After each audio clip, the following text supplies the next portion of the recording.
नमस्कार, स्वागत है आपका अभी तक इंडिया में। मैं हूं आपके साथ नीलम शर्मा। शुरुआत इस वक्त की सुर्खियों से। विगत दिनों हुई बारिश के चलते गिरने वाले मकान के स्वामियों को शासन द्वारा प्रदान की गई 3200 रुपए की भारी भरकम राशि की आर्थिक सहायता।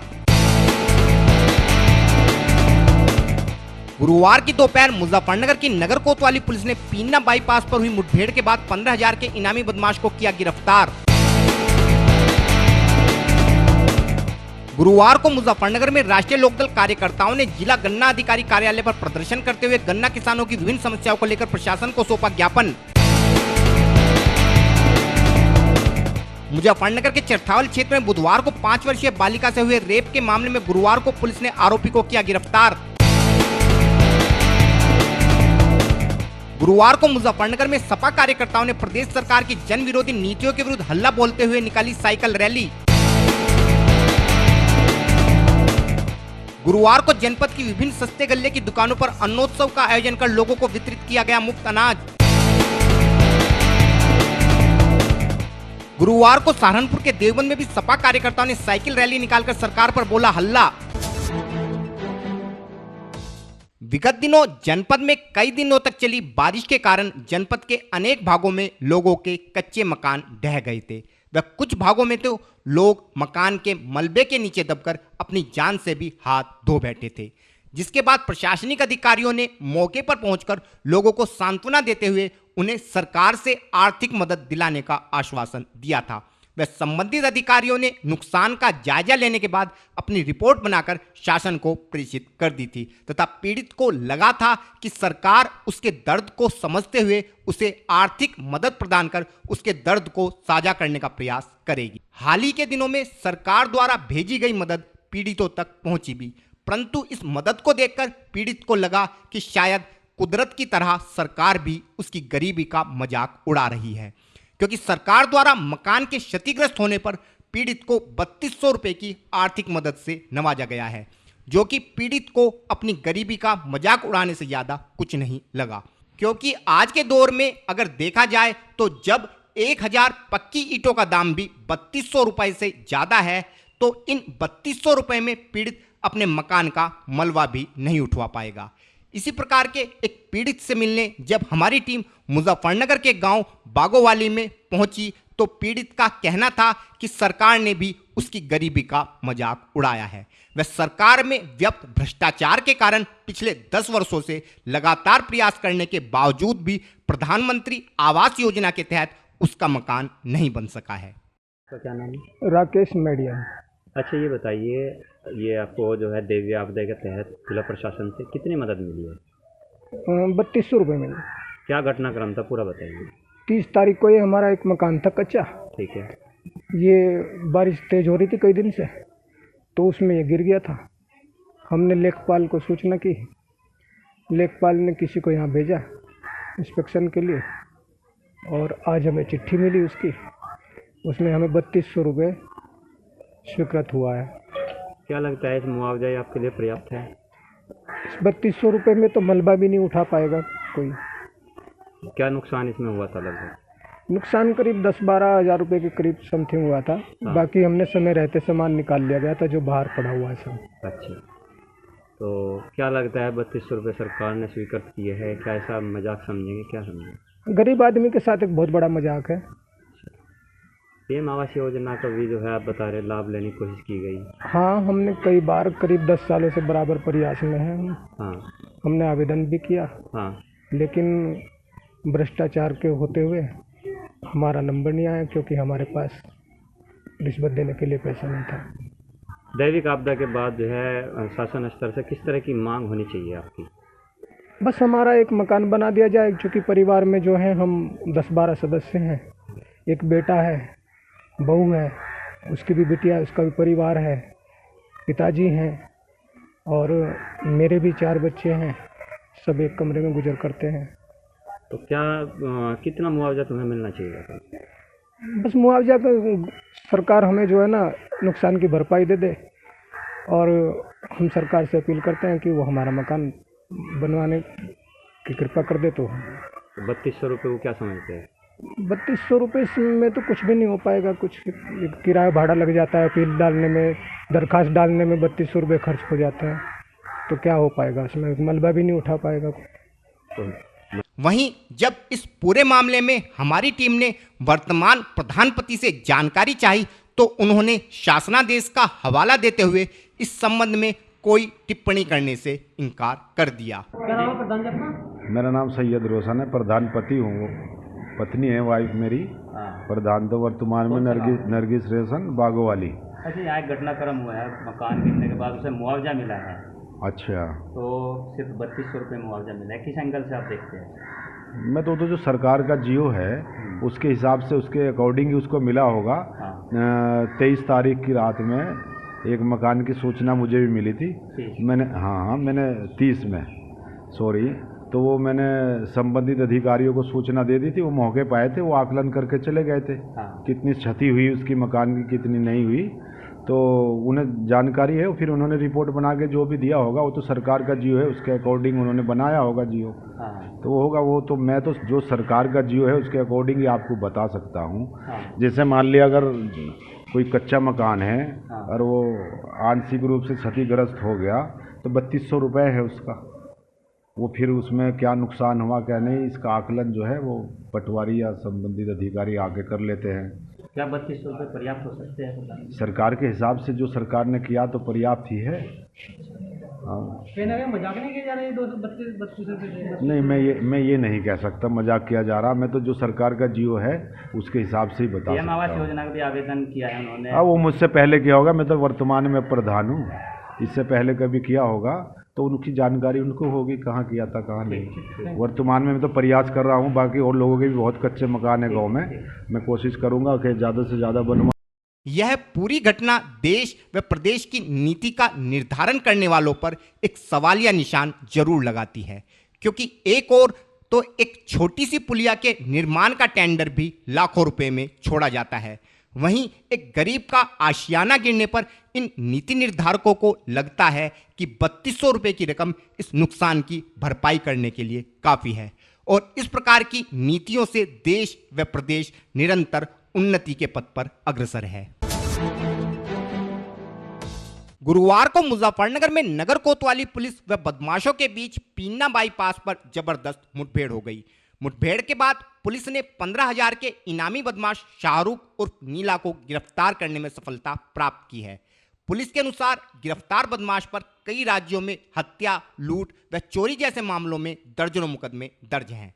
हमारे चैनल को मिली जानकारी के अनुसार गुरुवार को जब नगर कोतवाली पुलिस पीन्ना बाईपास पर रूटीन चेकिंग कर रही थी तो पुलिस द्वारा एक बाइक पर सवार 2 युवकों को रुकने का इशारा किया गया, लेकिन बाइक सवार रुकने के बजाय पुलिस पार्टी पर फायरिंग करते हुए भागने का प्रयास करने लगे। पुलिस टीम द्वारा भी साहस का परिचय देते हुए बदमाशों का पीछा किया गया। इस दौरान पुलिस की ओर से की गई जवाबी फायरिंग में एक बदमाश पुलिस की गोली पैर में लगने से घायल हो गया, जबकि उसका दूसरा साथी ईंट के खेतों में घुसकर फरार हो गया। घायल बदमाश को पुलिस ने गिरफ्तार कर लिया, जबकि फरार हुए बदमाश की तलाश में पुलिस ने कई घंटों तक काम्बिंग अभियान चलाया। गिरफ्तार बदमाश की पहचान 15,000 के इनामी शाहरुख उर्फ नीला के रूप में हुई है। बदमाश के कब्जे से पुलिस ने एक तमंचा, कारतूस व मोटरसाइकिल बरामद की है। इस संबंध में और अधिक जानकारी देते हुए सीओ सिटी श्री कुलदीप सिंह ने बताया। ये कोतवाली पुलिस आज बुढ़ाना रोड जो है, बुढ़ाना चौकी मोड़ से आगे, उस पर हम लोग चेकिंग करा रहे थे। वहाँ 2 युवक मोटरसाइकिल पर आते दिखाई दिए, तो जैसे ही संदिग्ध थे, चूँकि पुलिस ने उनको रोकने का जब इशारा किया तो वो रुकते हुए ना रुक के और उन्होंने पुलिस के ऊपर फायर किया। पुलिस ने जैसे उनका पीछा किया तो वो जो समाधि रोड है इस पे यहाँ पुलिस के ऊपर फायर करते हुए भागे। पुलिस ने जो जवाबी कार्रवाई की तो उसमें एक बदमाश के पैर में गोली लगी जो घायल हो गया है, जिसका नाम शाहरुख उर्फ नीला पुत्र मौसम है, जो कि बहेड़ी गांव का रहने वाला है। और कोतवाली से वो 15,000 का इनामिया भी है, लगातार वांछित चल रहा है। अंतर्राज्यीय लुटेरा है ये, कई स्टेटों में इसके ऊपर मुकदमे हैं, तकरीबन 1 दर्जन मुकदमे इसके ऊपर हैं। और अभी जानकारी में आया कि पंजाब, चंडीगढ़ और उत्तराखंड कई जगह से इसके ऊपर मुकदमे हैं। जो दूसरा साथी था वो ईद का फ़ायदा उठा के फरार हो गया है, जिसके हम लोग काम्बिंग कर रहे हैं। इसके पास से एक मोटरसाइकिल है, एक अवैध तमंचा है, 2 जिंदा कारतूस और 3 खोखा ये बरामद। सर, क्या कोई किसी को अभी कांड को अंजाम देने वाला था, किसी घटना को। हो सकता है, उस पर भी हम लोग पूरी छानबीन कर रहे हैं कि कहीं ऐसा तो नहीं है किसी घटना को अंजाम देने। गुरुवार को मुजफ्फरनगर में राष्ट्रीय लोकदल कार्यकर्ताओं ने संगठन जिला अध्यक्ष श्री प्रभात तोमर के नेतृत्व में जिला गन्ना अधिकारी कार्यालय का घेराव करते हुए गन्ना किसानों की विभिन्न समस्याओं को लेकर एक ज्ञापन अपर जिलाधिकारी श्री अमित सिंह को सौंपा। राष्ट्रीय लोकदल कार्यकर्ताओं का कहना था कि अभी तक भी गन्ना मिलों द्वारा किसानों को गन्ने के बकाया मूल्य का भुगतान नहीं किया गया है, जिस कारण किसान गंभीर आर्थिक संकट से गुजर रहा है।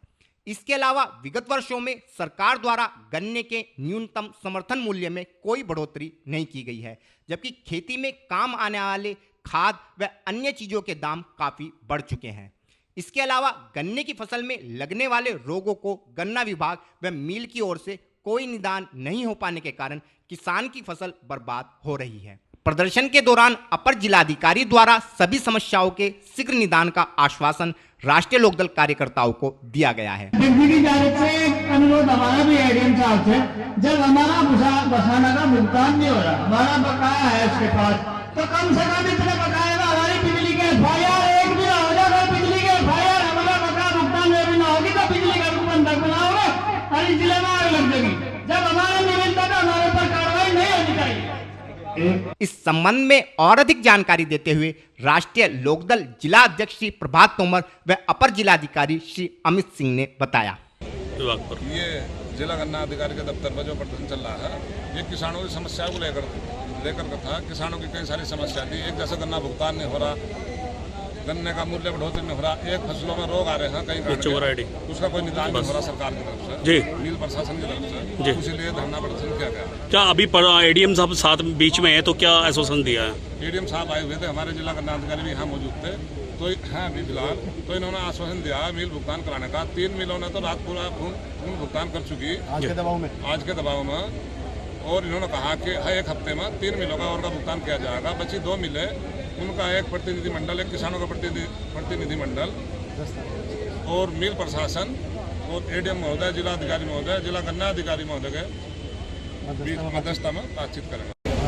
आज लोकदल का जो है यहाँ पे जिला गन्ना अधिकारी के कार्यालय पर धरना था, गन्ना मिलों की भुगतान को लेकर था। हमने अपनी एक स्थिति रखी इनके सामने कि खतौली, मंसूरपुर और टिकोला शिवो में अपना 100% भुगतान कर दिया है। रोहाना, मोरना, तितावी, खाईखेड़ी, इसके लिए पहले इनकी एक हम प्रतिनिधिमंडल की मीटिंग कराएंगे और उस मीटिंग से पहले प्रयास करेंगे कि चीनी मिलों से और भुगतान कराएं, ताकि किसानों को जो है उनका भुगतान समय से, त्यौहार भी आने वाला है तो त्यौहार से पहले किसानों के खाते में भुगतान चला जाए। तो हम कल या परसों में हम इन 3-4 चीनी मिलों को बुलाएंगे, पहले इनसे पेमेंट की बात करेंगे और उनसे प्रयास करेंगे कि ये पेमेंट अपना 100% कर दें, क्योंकि अगला सत्र होने वाला है। और उसके बाद फिर लोकदल का जो प्रतिनिधिमंडल है वो हम मिल मालिकों से उनकी मीटिंग भी करा देंगे, ताकि उनकी जो और समस्याएं हैं, चाहे वो गन्ना पर्ची को लेकर हो या कांटे को लेकर हो, उसकी भी समस्याओं का समाधान के लिए मीटिंग करेंगे। सर, भैंसाना मिल के लिए बकाया है। भैंसाना मिल की CCL लिमिट नहीं है, बट हमने उसकी क्रेडिट जो है 85 की जगह जिलाधिकारी महोदय ने 95% कर रखी है, ताकि ये 95% जो पेमेंट है वो किसानों के खातों में आएगा। प्रयास कर रहे हैं कि उसका भी, चूँकि उसकी शुगर सेल से ही पेमेंट होता है, तो प्रयास कर रहे हैं कि उसका पेमेंट भी पर महीने का 35-40 करोड़ होता रहे, ताकि उससे भी पेमेंट जो है हर किसान। बुधवार को मुजफ्फरनगर के चरथावल क्षेत्र में एक युवक द्वारा 5 वर्षीय बालिका के साथ दुष्कर्म की घटना को अंजाम देने से क्षेत्र में सनसनी फैल गई थी। वह बालिका के परिजनों द्वारा आरोपी युवक के विरुद्ध मुकदमा पंजीकृत कराते हुए आरोपी की गिरफ्तारी की गुहार पुलिस से लगाई गई थी। चरथावल पुलिस ने भी इस मामले में आरोपी की गिरफ्तारी हेतु कई टीमों को लगाया था, जिसके बाद गुरुवार को आरोपी पुलिस के हत्थे चढ़ गया। वह पुलिस ने आरोपी से पूछताछ के बाद उसे जेल भेज दिया है। इस संबंध में और अधिक जानकारी देते हुए एसपी सिटी श्री अर्पित विजयवर्गीय ने बताया। ये कल थाना चरथावल क्षेत्र में कल शाम में सूचना मिली थी कि एक बच्ची जिसकी उम्र करीब 5-6 वर्ष है, उसके साथ कुछ कुकर्म वगैरह हुआ है। ये सूचना मिलते ही पुलिस मौके पे पहुंची थी और जानकारी करने पे एक व्यक्ति का नाम सामने आया था। उस व्यक्ति को शीघ्र ही टीम लगा के पुलिस ने गिरफ्तार कर लिया है। पीड़िता का भी मेडिकल हो चुका है और अभियुक्त जो कि गिरफ्तार किया गया उसको जेल भेजा जा रहा है। अभी तक इंडिया में यहाँ पर रुकते हैं ब्रेक के लिए। ब्रेक के बाद तुरंत लौटेंगे। बने रहिए अभी तक इंडिया सच के साथ। कैल्शियम सिर्फ बोन्स का ख्याल रखता है, आपकी एनर्जी का नहीं। लीजिए रिवाइटल एच वुमन। इसका कैल्शियम आयरन बोन्स मजबूत बनाए, नेचुरल जिनसेंग एनर्जी बनाए रखे दिन भर। सिर्फ मजबूत नहीं, जानदार बनो।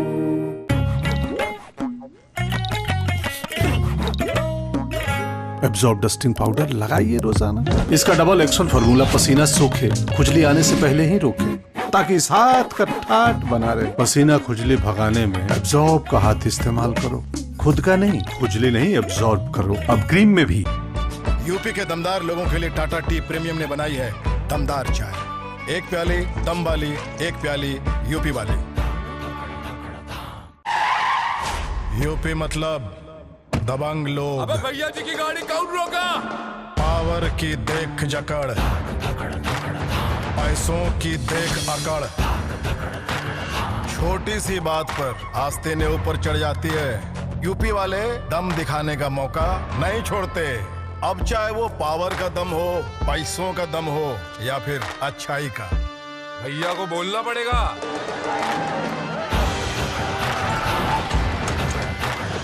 ऐसे ही दमदार यूपी के लिए टाटा टी प्रीमियम ने बनाई है दमदार चाय। एक प्याली दम वाली, एक प्याली यूपी वाली।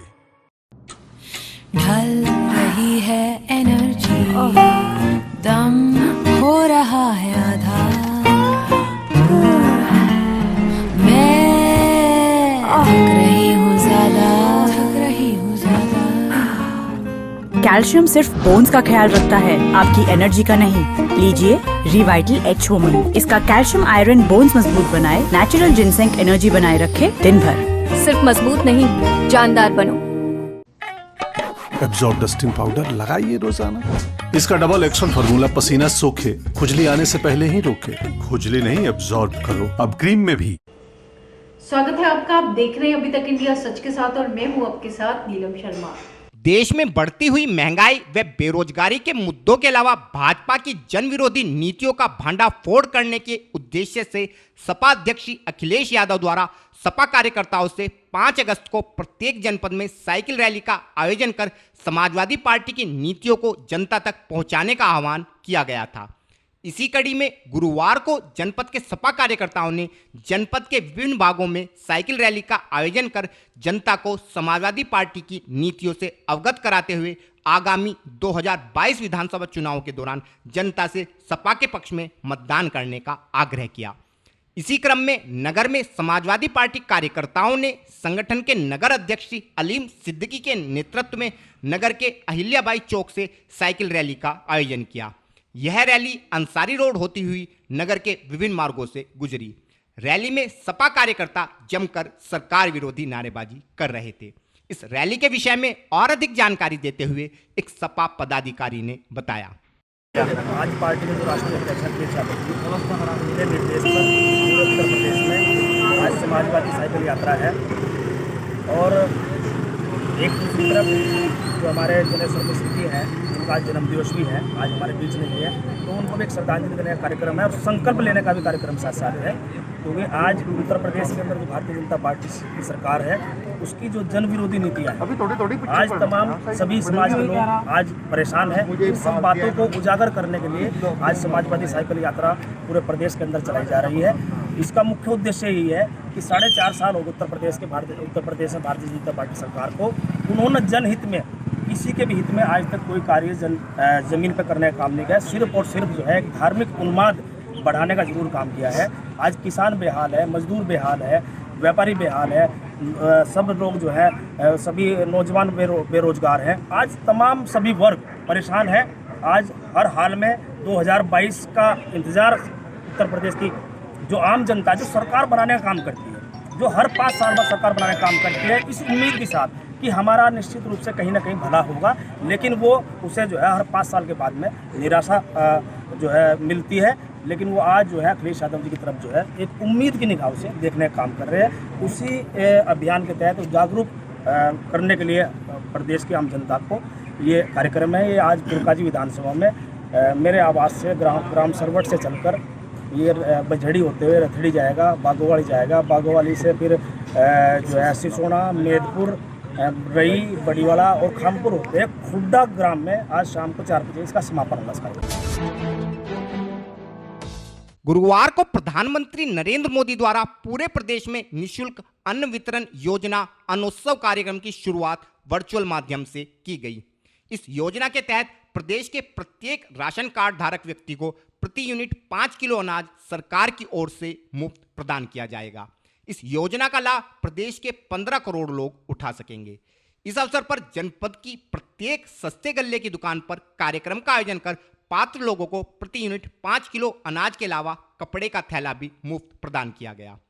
इस अवसर पर नगर के खादरवाला क्षेत्र में स्थित राशन डीलर संदीप कुमार की दुकान पर पहुंची भाजपा नेत्री साधना सिंघल व क्षेत्रीय वार्ड सभासद कविता का लोगों द्वारा माला पहनाकर स्वागत किया गया तथा अतिथियों द्वारा उपस्थित लोगों को संबोधित करते हुए जानकारी दी गई कि आज ही के दिन सन 2019 में कश्मीर से धारा 370 को हटाया गया था व 2020 में आज ही के दिन राम मंदिर निर्माण हेतु नींव रखी गई थी और इसी कारण से 5 अगस्त का दिन सरकार द्वारा प्रदेश की जनता को अन्न का वितरण कर अन्न महोत्सव के रूप में मनाया जा रहा है। हमारे माननीय मुख्यमंत्री जी द्वारा ये अन्न जो वितरण का प्रोग्राम रखा गया है, आज हमारे लिए एक हर्ष का दिन है। 5 अगस्त एक विशेष तारीख है हमारे लिए।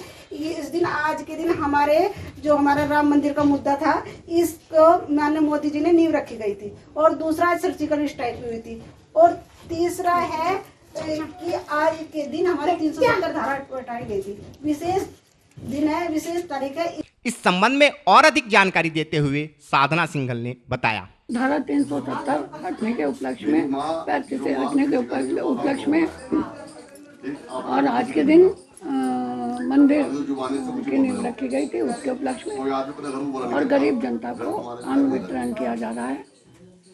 पूरे हिंदुस्तान में नरेंद्र मोदी ने ये कहा कि सबका साथ सबका विकास, इस मुद्दे पर लेकर सबको अन्न वितरण। विगत दिनों सपा अध्यक्ष श्री अखिलेश यादव ने देश में बढ़ती महंगाई व बेरोजगारी की समस्या को लेकर सपा कार्यकर्ताओं से 5 अगस्त को पूरे प्रदेश में जनपद स्तर पर साइकिल रैली निकालकर लोगों को पार्टी की नीतियों से अवगत कराने का आह्वान किया था, जिसके बाद सहारनपुर के देवबंद में भी सपा कार्यकर्ताओं ने पूर्व विधायक माविया अली व सपा नेता श्री कार्तिकेय राणा के नेतृत्व में साइकिल रैली निकालकर पूरे नगर में पार्टी की नीतियों का प्रचार करते हुए जनता को भाजपा सरकार की जन विरोधी नीतियों से अवगत कराया। इस अवसर पर सपा नेताओं का कहना था कि सपा नेता श्री जनेश्वर मिश्र जी की जयंती के अवसर पर सपा कार्यकर्ताओं द्वारा अपने राष्ट्रीय अध्यक्ष के आह्वान पर साइकिल रैली निकालकर सरकार की जन विरोधी नीतियों के खिलाफ हल्ला बोलने का कार्य किया जा रहा है। इस संबंध में और अधिक जानकारी देते हुए श्री कार्तिकेय राणा व माविया अली ने बताया, आज जनेश्वर मिश्र जी की जयंती पर हमारे माननीय राष्ट्रीय अध्यक्ष श्री अखिलेश यादव जी के आह्वान पर पूरे प्रदेश में हर तहसील पर, हर विधानसभा पर ये साइकिल यात्रा निकाली जा रही है। इस जो भारतीय जनता पार्टी की सरकार में पिछले 5 साल में बेरोजगारी की समस्या बढ़ी है और जो भ्रष्टाचार हुआ है और किसानों के जो 3 काले कानून हैं उसके विरोध में, साथ ही साथ आजम खां साहब की जो गिरफ्तारी हुई है और जो उनके साथ अत्याचार हो रहा है पूरे प्रदेश में, पूरा देश देख रहा है, उसके विरोध में पूरे प्रदेश में साइकिल यात्रा निकाली जा रही है। ये जनेश्वर मिश्र जी के पुण्यतिथि पर राष्ट्रीय अध्यक्ष जी के आह्वान पर प्रदेश सरकार के विरोध में जो महंगाई और भ्रष्टाचार उत्तर प्रदेश के अंदर जो है कानून व्यवस्था बिल्कुल ख़राब है, बिल्कुल ठप है, उसके खिलाफ, उसके विरोध में जो है ये साइकिल यात्रा निकाली गई। तो इसमें आजम खान को रिहा करने की मांग हुई, आजम साहब को रिहा करने की मांग है। आजम साहब पे नित नया मुकदमे लगाए जा रहे हैं, अंडा चोरी, मुर्गी चोरी, ये ऐसे मुकदमे लगाए जा रहे हैं कि बिल्कुल जो है लोकतांत्रिक व्यवस्था को पंगु बनाने जैसी जो है स्थिति प्रदेश के अंदर पैदा की जा रही है। अच्छा, विधायक जी कह रहे हैं कि तीसरी लहराने वाली आपकी रैली में कोई भी प्रोटोकॉल नहीं हुआ, इसको क्या कहेंगे आप? अभी भाई अमित शाह जी ने जो है, अमित शाह ने वहाँ रैली की जौनपुर के अंदर, जौनपुर में की, कहाँ की अभी रैली की अमित शाह जी ने, उसके अंदर तो कोई तीसरी लहर नहीं आई। हमारे प्रोग्राम होंगे तो तीसरी, समाजवादी के प्रोग्राम होंगे, स्वाद में भी तो तीसरी लहर आएगी और 50,000 आदमी को, 25,000 आदमी को अमित शाह जी प्रोग्राम करेंगे, मुख्यमंत्री जी उसमें मौजूद होंगे, तब तीसरी लहर का कोई विचार नहीं होगा तीसरी लहर पर। खबरें देश की हो, विदेश की हो या हो आपके शहर की, हम रखते हैं हर खबर पर नजर। बने रहिए अभी तक इंडिया सच के साथ। नमस्कार।